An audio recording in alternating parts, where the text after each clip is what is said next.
Hi guys, so who are you and what are you doing here? My name's Steve. I'm Joe. We've, for work experience, we've been at Conwy Youth Service in Conwy. Conwy, brilliant. So what actually have you been doing? Well, we've been sorting through leaflets and designing boards for the very front of the building. Great, okay, so what's on those boards that you've designed? Mostly fire fitness and this parkour project that we've been working on. I'm part of it. The other one's about water and how you could save water and all that.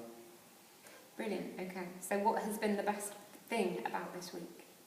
Probably the leaflets.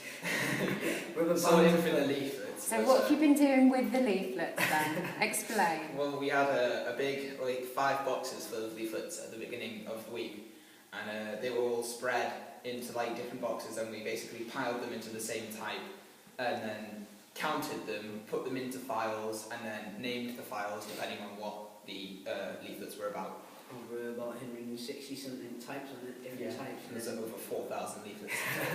Wow, it's a big job. Yeah. Great, well thanks very much.